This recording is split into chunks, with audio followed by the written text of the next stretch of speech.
Welcome student, Ajay academy YouTube channel पे आपका एक बार फिर स्वागत है। और हम बात करने वाले हैं आज lecture number 5 for BSc second year inorganic chemistry unit first, जिसमें हमने 4 लेक्चर में बहुत सारी बातें कर ली हैं संक्रमण तत्वों के, 3D श्रेणी के तत्वों के गुणधर्मों की। और आज हम बात करेंगे ये बाइनरी कंपाउंड बनाते हैं। बाइनरी कंपाउंड क्या होते हैं और भी इसमें बात करेंगे हम लोग। तो सबसे पहले हम ले रहे हैं इस लेक्चर में द्विअंगी यौगिक संक्रमण तत्व या 3D श्रेणी के तत्व द्विअंगी यौगिक बनाते हैं। तो व्हाट इज बाइनरी कंपाउंड, क्या होता है बाइनरी कंपाउंड? देखो क्या होता है 3D श्रेणी का तत्व या संक्रमण तत्व। 3D श्रेणी की बात कर रहे हैं तो संक्रमण, प्रथम संक्रमण श्रेणी के तत्वों की बात करेंगे। वो जब एक ही प्रकार के किसी दूसरे परमाणु के साथ मिलकर जिन यौगिकों का निर्माण करते हैं वो क्या कहलाते हैं? द्विअंगी यौगिक कहलाते हैं। मेरा मतलब क्या है, मुझे पता है कि जब 3D श्रेणी के तत्व किसी एक ही प्रकार के किसी दूसरे परमाणु के साथ, उनकी संख्या कितनी भी हो सकती है लेकिन वो होगा एक ही, 1 2 3 4 कुछ भी हो सकता है, लेकिन उसकी संख्या मतलब वो होगा एक ही प्रकार का, उनसे मिलकर जिस प्रकार के यौगिकों का निर्माण, जिन योगात्मक यौगिकों का निर्माण करती है उनको क्या बोलते हैं? द्विअंगी यौगिक बोलते हैं। एक्चुअल में है क्या कि जो संक्रमण तत्व है वो क्या है? धातुएं हैं, है कि नहीं है? तो वह धातुओं के साथ मिलकर, धातु कहां पाई जाती है? पी ब्लॉक में, जैसे ऑक्सीजन, फ्लोरीन, क्लोरीन, जितने भी पी ब्लॉक के एलिमेंट ज्यादातर क्या है? अधात्विक हैं, अधात्विक श्रेणी में आते हैं। तो 3D श्रेणी के तत्व हैं प्रथम संक्रमण श्रेणी के तत्व, धातुओं के साथ मिलकर, एक ही प्रकार के धातुओं के साथ मिलकर जिन यौगिकों का निर्माण करते हैं उनको क्या बोला जाता है? द्विअंगी यौगिक बोला जाता है। मैंने बोर्ड पे भी यही लिखा हुआ है, ठीक है। आप डेफिनेशन बे यौगिक जिनमें संक्रमण धातु आयन किसी तत्व के एक ही प्रकार के, जो तत्व है उसका एक ही प्रकार का होना चाहिए, अलग अलग प्रकार का नहीं तो वो फिर यौगिक बन जाएगा, ठीक है। उन्हें क्या कहते हैं? द्विअंगी यौगिक। संक्रमण धातुएं कई धातुओं के साथ मिलकर बाइनरी यौगिकों का निर्माण करती है, जैसे उनके ऑक्साइड, ऑक्सीजन क्या है? अधात्विक है कि नहीं है? उसी प्रकार फ्लोराइड, क्लोराइड, ये सारे अधात्विक हैं, तो अधात्विक के साथ मिलकर जो निर्माण करेंगे वो क्या कहलाएंगे? द्विअंगी यौगिक, ठीक है। तो मैंने क्या, देखो एग्जाम्पल बताता हूं मैं।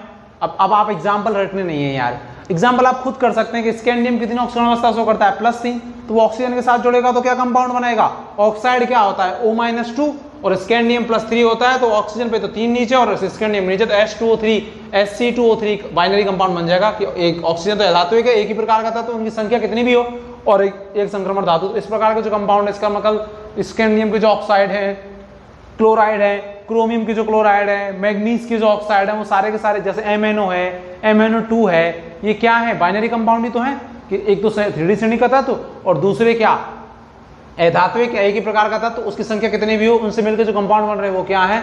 वही तो क्या है? बाइनरी कंपाउंड है कि नहीं है? देखो एग्जांपल देखो, जैसे स्कैंडियम ट्राइऑक्साइड, डाइस्कैंडियम ट्राइऑक्साइड, इसका क्या नाम होगा? Scandium trioxide. ये क्यों बना? मुझे पता है स्कैंडियम एक ही प्रकार के ऑक्सीजन अवस्था शो करता है, +3, तो ऑक्सीजन के नीचे 3 आ गया। 9th क्लास में पढ़ते थे ना, इसका आवेश तो इसकी संख्या, इसका आवेश इसकी संख्या, दाईं तरफ हमेशा ऋणात्मक स्पीशीज आती है, ठीक है। तो O2- होता है, उसकी संख्या तो H2। कैसे बना? स्कैंडियम कार्बोनेट को जब गर्म करेंगे तो उसमें से CO2 गैस बाहर निकल जाएगी और क्या बन जाएगा? Sc2O3। देखो निकल जाएगी नहीं निकल जाएगी? CO2 को बाहर निकाल दो, 3 लग रहा है, 3 CO2 और रिएक्शन बैलेंस भी होगा, Sc2O3 क्या बन गया? यही क्या बन गया? Binary compound. टाइम बचाने के लिए लिख दिया, मैं इसको लिख भी सकता था, तो आप खुद लिख सकते हैं, एग्जाम्पल अपने मन से भी आप लोग बना सकते हैं, ऐसा कोई मसला है नहीं, ठीक है। अगर स्कैंडियम की अभिक्रिया में ऑक्सीजन के साथ करा दूं तो क्या बन जाएगा? Scandium trioxide. बैलेंस नहीं है तो इसके यहाँ कितना लगा दो? आगे 4 लगा दो तो 2Sc2 2, ऑक्सीजन तो 3 6, तो ये 3 दूनी की 6, तो ये क्या होगी? बैलेंस होगी। तो स्कैंडियम ऑक्साइड एक्चुअल में क्या है? बाइनरी कंपाउंड है, ठीक है। अरे है कि नहीं है? हाँ देखो अगला देखो, वैनेडियम क्लोराइड, वैनेडियम +2 ऑक्सीजन अवस्था में जो कंपाउंड बनाता है वो बाइनरी कंपाउंड, VCl4 और H2। तो क्या लिख दो? VCl2 हो जाएगा और 2HCl क्या हो जाएगी बाहर? लेक्चर नंबर 5 था, मैंने लिख रखा था। अरे VCl4 में लिख दिया था तो पहले, कोई दिक्कत नहीं है, टाइम को बचाने के लिए। तो इस पर ऑक्सीकरण 2 ही आएगा, +2 चार्ज आएगा, तो 2H और 2Cl मिलकर क्या बना लेंगे? 2HCl बाहर निकाल देंगे। VCl2 क्या है? बाइनरी कंपाउंड जो कि वैनेडियम की +2 ऑक्सीजन अवस्था में है। क्रोमियम क्लोराइड CrCl2, तो ये मिलकर क्या बना लेते हैं? क्रोमियम की जो सर्वाधिक स्थायी ऑक्सीकरण अवस्था होती है वो होती है +3, इसीलिए क्या बना लेते हैं? CrCl3, ठीक है। बना लेंगे कि नहीं बना लेंगे? CrCl3 बना लेंगे, ठीक है। यहां लगा दो क्या? 3 और यहां लगा दो 2, तो यहां लगा दो 2, हो गया मामला सेट। क्रोमियम कितने? 2 और क्लोरीन कितने? 3 दूनी के 6, तो 3 दूनी के 6, तो क्या बन जाएगा? CrCl3, 2Cr + 3Cl2 = 2RCl3, ठीक है। Chromium trichloride. इसी प्रकार मैग्नीज भी बना लेता ऑक्साइड, जो मैग्नीज के ऑक्साइड होते हैं MnO2, इसको हीट करोगे तो क्या रह जाता है? MnO और O2 क्या हो जाती है बाहर, अगर बैलेंस नहीं है तो हाफ O2 कर दो, हो जाएगा। 2 ऑक्सीजन है तो हाफ साफ कर जाएगा, तो एक ही ऑक्सीजन बचा कि नहीं बचा, क्योंकि O होता है परमाणु, कभी भी परमाणु को ऐसे नहीं लिखते विक्रिया में कि एक छोड़ देगा, परमाणु स्थायी नहीं होता, इसीलिए O2 तो देखो O से O कट गया तो एक O तो MnO2 तो बनेगा कि नहीं बनेगा। MnCO3 को हीट करो, कभी भी जब CO3 होता है हमेशा CO2 बाहर निकाल दो, जो बचेगा वही कंपाउंड बनता है। CO3 में से बाहर निकालेंगे तो CO2 तो O रह जाएगा, तो क्या बन जाएगा MnO। ये भी क्या कहलाएगा बाइनरी कंपाउंड, ये भी क्या बाइनरी कंपाउंड। तो आप एग्जांपल चाहें तो अपने मन से और भी जोड़ सकते हैं बहुत सारे, अरे FeCl3 जोड़ सकते हैं, FeCl2 जोड़ सकते हैं, FeO जोड़ सकते हैं, Fe2O3 हेमेटाइट होता है, Fe3O4 मैग्नेटाइट। ये भी किस श्रेणी में आ रहा है, द्विअंगी यौगिक की श्रेणी में आ रहा है, क्योंकि ये धात्विक ऑक्सीजन के साथ मिलकर जितने भी संक्रमण धातुओं के ऑक्साइड है, क्लोराइड है, फ्लोराइड है, वो किस श्रेणी में आते हैं, द्विअंगी यौगिक। क्योंकि एक्चुअल में द्विअंगी यौगिक है क्या, द्विअंगी वो है कि संक्रमण धातु आयन एक ही प्रकार के तत्व एक्चुअल में अधातुओं के साथ मिलकर जिन उनकी संख्या कितनी भी हो सकती है उनके साथ जिन यौगिकों का निर्माण करते हैं वो क्या कहलाते हैं, बाइनरी कंपाउंड। इट मींस वो द्विअंगी यौगिक कहलाते हैं। आपसे 2 नंबर में या 1 नंबर में पूछा जाता है तो आप इसको इस तरीके से लिख सकते हैं, चाहे तो आप लिख लें, ठीक है। फिर मैं मिटा देता हूँ, वीडियो को पॉज करके लिख लो, मिटा दो उसको, ठीक है ना। आपको बाइनरी कंपाउंड में इतना ही लिखना है, सफिशिएंट होगा। 1 या 1.5 नंबर में क्वेश्चन आता है, आइए तो इतना लिख देंगे, सफिशिएंट होगा। उसके बाद देखते हैं हम संक्रमण तत्वों या 3D श्रेणी के तत्वों या प्रथम संक्रमण श्रेणी के तत्वों के गलनांक क्वथनांक। प्रतियोगी परीक्षाओं में यहाँ से क्वेश्चन बन जाता है कि सर्वाधिक 3D श्रेणी में किसका गलनांक होता है, सबसे कम किसका होता है, किसी का कम होता है तो क्यों होता है, ज़्यादा होता है तो कम ज़्यादा क्यों होता है। देखो गलनांक क्वथनांक 10 नंबर की प्रॉपर्टीज है। गलनांक को बोलते हैं MP, क्वथनांक को बोलते हैं VP।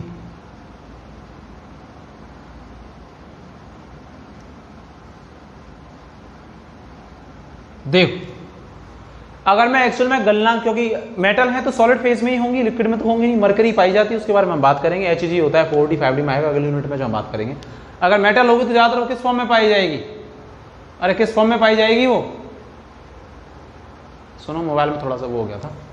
सॉलिड फेज में तो गलनांक की बात होगी, गलनांक क्योंकि जो सॉलिड का जो गुण होता है वही गलनांक होता है। सॉलिड को लिक्विड में चेंज करना ही क्या है एक्चुअल में, मेल्टिंग पॉइंट है, ठीक है। तो गलनांक की बात करेंगे हम। तो देखो जो गलनांक का जो मान होता है वो डायरेक्टली प्रोपोर्शनल होता है अनपेयर्ड इलेक्ट्रॉनों की संख्या। क्यों होता है मैं बताता हूं। अनपेयर्ड इलेक्ट्रॉन नंबर, अपन किसके गलनांक पढ़ रहे हैं, 3D श्रेणी के तत्वों के, स्कैंडियम से लेके और जिंक तक, है कि नहीं है। देखो गलनांक का मान अनपेयर्ड इलेक्ट्रॉनों की संख्या पर डिपेंड करता है। ऐसा क्यों होता है, पहले तो ये सोचो। मुझे पता है कि बंध निर्माण में किसी, अब मुझे बताओ गलनांक किसका ज्यादा होगा, जिसके सॉलिड में अट्रैक्शन बॉन्ड ज्यादा होंगे या कम होंगे, उसके ठोस अवस्था में ज्यादा होंगे, क्योंकि ठोस को द्रव में लाने के लिए दिए जाने वाले ताप क्या होता है, गलनांक। तो अगर सॉलिड में अच्छी बॉन्डिंग है, ठोस में अच्छी बॉन्डिंग है तो द्रव में जल्दी आएगा या लेट आएगा, लेट आएगा, तो उसका गलनांक क्या होगा, ज्यादा। और वो बॉन्डिंग किस पे डिपेंड करती है, उनमें युग्मित इलेक्ट्रॉन ज्यादा है या कम है, ज्यादा। क्योंकि मुझे पता है बंध निर्माण में बाह्यतम कोश के युग्मित इलेक्ट्रॉन भाग लेते हैं। इसका मतलब जब मैं स्कैंडियम से मैग्नीज तक जा रहा हूं, अगर युग्मित इलेक्ट्रॉन बढ़ेंगे तो बॉन्डिंग बढ़ेगी, और बॉन्डिंग बढ़ेगी तो उसको ठोस में से द्रव में लाने के लिए ताप कैसा देना पड़ेगा, ज्यादा, तो गलनांक का मान ज्यादा। इसका मतलब मुझे पता है, मैं पढ़ चुका हूं। अगर आपने पिछले लेक्चर अच्छे से देखे हुए हैं तो आप लोगों को बता समझ पा रहे हैं मैं क्या कह रहा हूं, कि जब मैं स्कैंडियम से लेकर और मैग्नीज तक जा रहा हूं, D1 से D5 होता है, तो युग्मित इलेक्ट्रॉनों की संख्या क्या हो रही है, बढ़ रही है। तो उसका मतलब गलनांक के मान बढ़ने चाहिए कि नहीं बढ़ने चाहिए लगातार क्रम में। और मैग्नीज के पश्चात अयुग्मित इलेक्ट्रॉनों की संख्या क्या होती जाती है, कम, D6 D7 तो पेड होते चले जाते हैं, युग्मित होते चले जाते हैं। तो जिंक तक अगर जाएंगे तो युग्मित इलेक्ट्रॉनों से जिंक में क्या होता है, D10, तो एक भी युग्मित इलेक्ट्रॉन नहीं होता। तो गलनांक के मान क्या होने चाहिए, बिल्कुल कम। इसका मतलब आपको क्या लग रहा है, सबसे गलनांक के मान किसके होने चाहिए, मैग्नीज के, लेकिन मैग्नीज के नहीं होते, कॉपर के होते हैं, उसके क्रोमियम के होते हैं। क्यों, देखो यहां लिख लेता हूं मैं गलनांक, और यहां लिख देता हूं सीरीज, 3D सीरीज।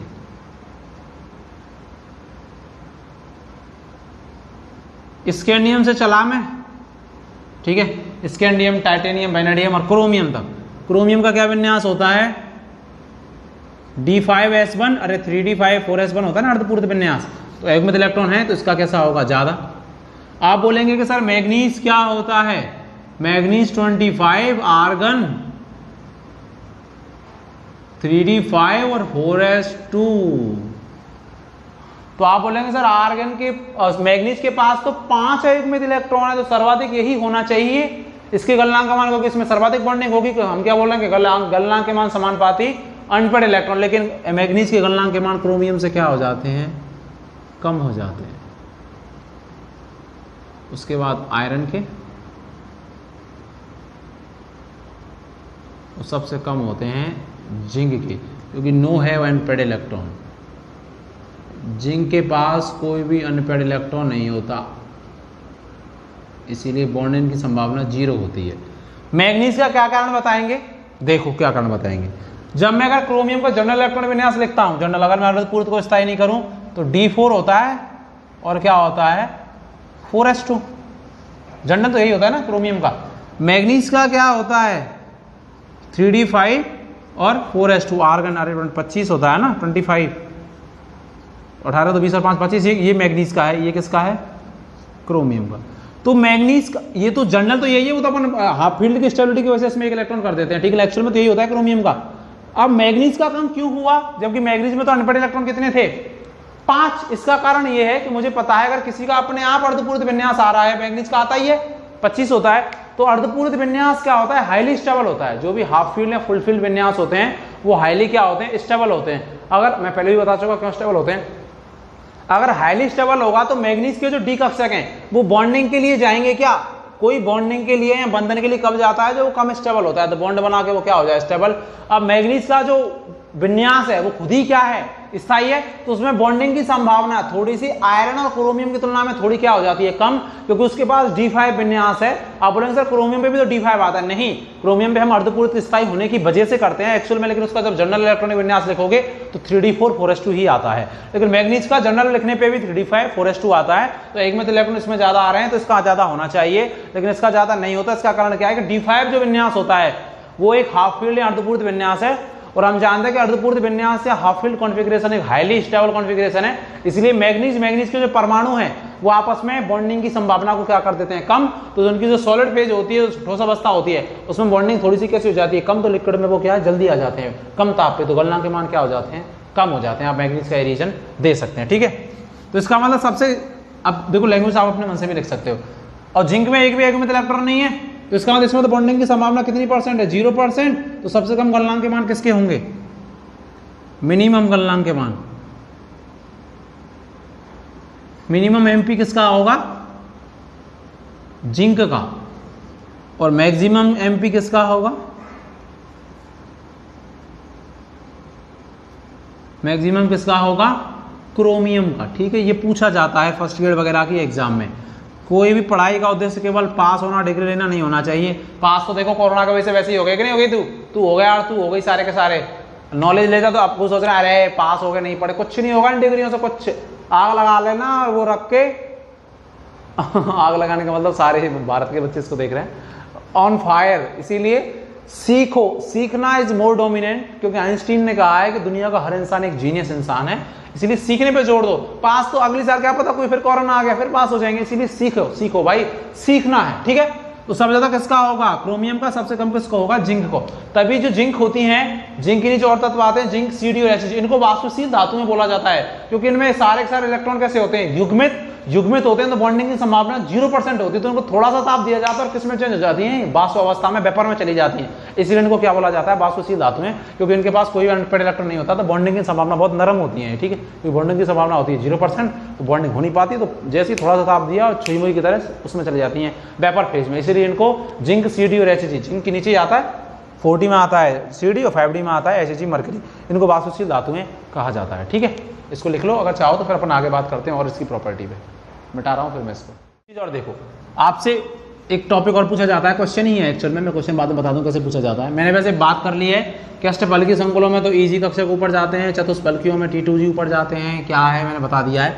लेकिन एक क्वेश्चन पूछा जाता है कि 3D संक्रमण, इसको हम अलग से नोट्स में भी हम प्रोवाइड करा देंगे, कि जो 3D श्रेणी के तत्व हैं उनमें ज्यामिति मतलब ज्योमेट्री और समन्वय संख्या मतलब कोऑर्डिनेशन नंबर में क्या रिलेशन है। इसको ऐसे पूछा जाएगा कि ज्यामिति को समन्वय संख्या से संबंधित करके समझाइए। तो समन्वय संख्या जब 6 होती है तो अष्टफलकीय संकुल, तो क्या डी कक्षकों का क्या फर्क पड़ता है। समन्वय संख्या 4 होती है तो टेट्राहेड्रल कॉम्प्लेक्स, तो डी कक्षकों का विपाटन या स्प्लिटिंग कैसे होती है वो इसके बारे में हम लोग बात कर रहे हैं। तो देखो अगला जो हेडिंग है, लास्ट हेडिंग है शायद ये, ज्योमेट्री, समन्वय ज्योमेट्री का मतलब ज्यामिति एंड कोऑर्डिनेशन नंबर, क्या रिलेशन। मुझे पता है कि डी के जो कक्षक होते हैं वो कितने ऑर्बिटल हैं, डी के 5। एक तो क्या है जिनकी पालियां काम कर रही हैं अक्षों पे, अक्षों पे कौन कौन से होते हैं? तीन नहीं होते हैं, 2 होते हैं, जिनको हम क्या बोल रहे थे? ईजी। एक तो क्या dx² 2y² और एक क्या dz²। dz² ऑर्बिटल का एक नाम होता है, इसको नट सेल या बेबी सूथर भी इसको बोला जाता है वैसे प्रतियोगी परीक्षाओं के हिसाब से, जैम के हिसाब से, ठीक है, अक्षों पर, ठीक है। और एक होती है अक्षों के बीच में,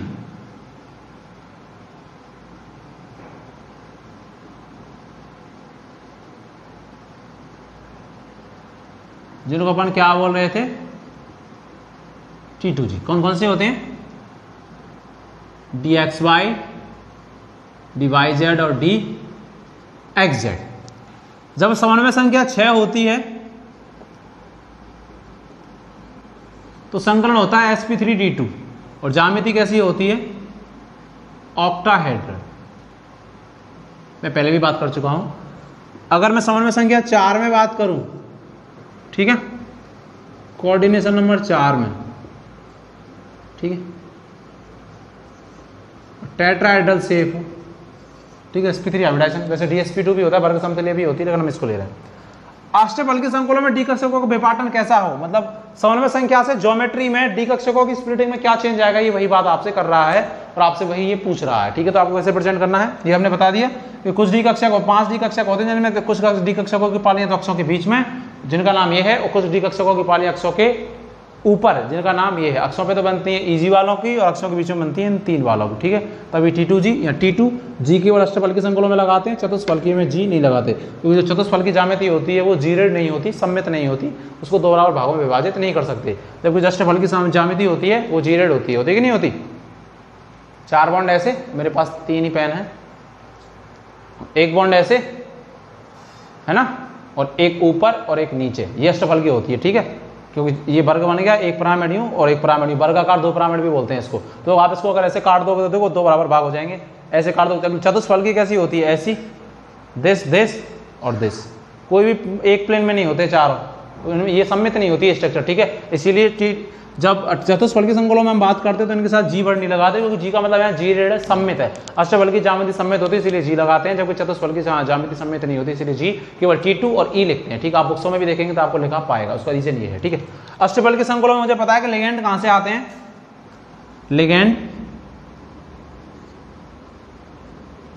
लिगेंड कहां से आकर्षित होते हैं? अक्षों से।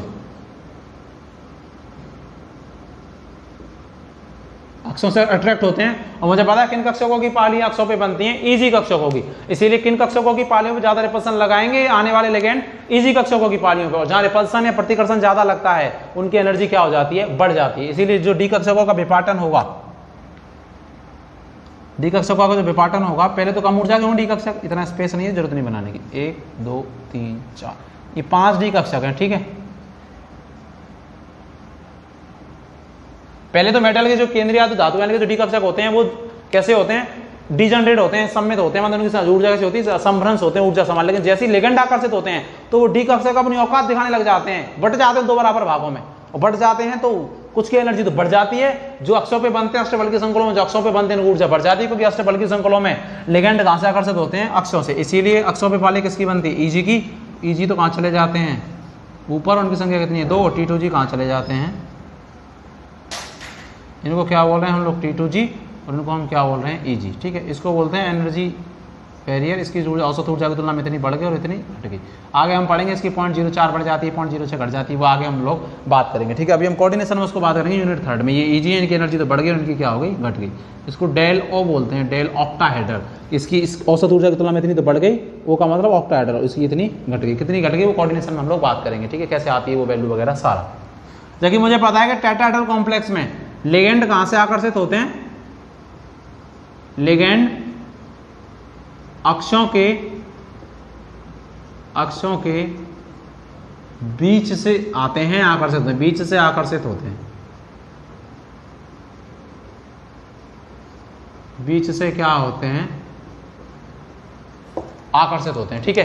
तो बीच से आकर्षित होंगे तो किन कक्षकों की पालियां अक्षों के बीच में बन रही हैं? T2G कक्षकों की पालियां। तो वो जो लिगेंड आएंगे वो किन पे ज्यादा प्रतिकर्षण लगाएंगे? T2G कक्षकों की। और जहां पे भी प्रतिकर्षण लगता है उनकी ऊर्जा क्या हो जाती है? औसत ऊर्जा की तुलना में, एवरेज एनर्जी की तुलना में उनकी एनर्जी क्या हो जाती है? इंक्रीज हो जाती है या बढ़ जाती है। इसलिए डी कक्षक कैसे विपाटित होंगे? 1 2 3 4 ये 5 और d ऑर्बिटल हैं, ठीक है। कौन ऊपर चले जाएंगे? T2 ऑर्बिटल, ना कि T2G। क्या लगाएंगे? T2 लगाएंगे। G क्यों नहीं लगाएंगे मैं बता चुका हूं, ठीक है। और नीचे कौन चले जाएंगे? E ऑर्बिटल, या E में कैपिटल E से भी दिखा सकते हैं, कैसे भी दिखा सकते हैं, ठीक है। इनकी एनर्जी तो इसमें बढ़ जाती है, उनकी एनर्जी क्या हो जाती है? कम हो जाती है, ठीक है। आप लोग बता सकते हैं ऐसा क्यों होता है। ऑर्बिटल्स के नाम भी लिख सकते हैं, dxy, dy, dxz, इन दोनों के नाम भी लिख सकते हैं, ठीक है। तो इस तरीके से आपको इसमें रिप्रेजेंट करना है। आपसे पूछेगा कि 3D संक्रमण श्रेणी के तत्वों में ज्यामिति को समन्वय संख्या से संबंधित करिए, तो अष्टफलकी संकुलों में बता देना, चतुष्फलकी में बता देना। इस तरीके से आपको रिप्रेजेंट करके लैंग्वेज आप अपने मन से भी लिख सकते हैं, ठीक है। डी कक्षक क्या होते हैं? डी कक्षक 2 प्रकार के होते हैं, ये कुछ की पाली अक्षों पे, कुछ की पाली अक्षों के बीच में बनती हैं, कुछ किसकी बनती हैं आप लोग जानते हैं, मैं बता चुका हूं। मुझे पता है कि वैसे तो मेटल डी कक्षक संभ्रंश होते हैं, सबकी ऊर्जा समान होती है, लेकिन जब लिगेंड आता है, इसको कैसे समझें? इसको ऐसे समझें कि जब 5 भाई हैं, जब कोई परिस्थिति नहीं आई तो वो सब समान है, हम एक हैं, लेकिन जैसे ही कोई परिस्थिति आई, कोई आक्रमण आया, कोई घर पे विपत्ति आई, तो सब अपने अपने बीवी बच्चों को लेकर भागने लगते हैं। सब में क्या हो जाता है? एनर्जी गैप बढ़ जाता है। एकदम परफेक्ट एग्जाम्पल है। इसीलिए जब लिगेंड आकर्षित होते हैं तो मेटल को पता नहीं चलता, डी कक्षक को भी एकदम घबरा जाते हैं, वो घबराए जाते हैं। वो 2 परिवार हैं, उनमें एक इजी T2G, तो औकात दिखा देते हैं और तलाक। अब पता चलता है वो लिगेंड कहाँ से आ रहा है। लिगेंड जहाँ से आ रहा है उनकी ऊर्जा ज़्यादा बढ़ जाती है। अष्टफलकियों में यहाँ से आता है तो इनकी ऊर्जा बढ़ जाती है, इनमें यहाँ से आता है मतलब अक्षों के बीच से आता है तो T2G की ऊर्जा ज़्यादा बढ़ जाती है, वो अक्षों के बीच में पालियाँ बनती हैं। तो समझ गए ना? बार बार लेकिन लिख लो इसको, फिर मैं आगे बात करता हूँ। इंपॉर्टेंट क्वेश्चन बताता हूँ आपको इस यूनिट में। दोस्तों अगले लेक्चर में हम बात करेंगे, ठीक है, ज़्यादा लेक्चर को लेंथी नहीं करना है, पूरा लेक्चर को देखा करिए। अगले लेक्चर में हम बात करेंगे जो संक्रमण 3D संक्रमण श्रेणी के तत्वों के जो तत्व हैं उनकी क्या क्या प्रॉपर्टी, उनके कोई कोई खनिज होते हैं जो प्रतियोगी परीक्षाओं में पूछे जाते हैं, वो क्या होते हैं। इस यूनिट में क्वेश्चन कैसे बनेंगे और क्वेश्चन कैसे आए हुए हैं लास्ट ईयर के एग्जाम में, उनको मैं डिस्कस करने वाला हूँ, ठीक है। इस लेक्चर को अच्छे से देखें, फिर अगले लेक्चर में हम लोग बात करेंगे। Bye bye.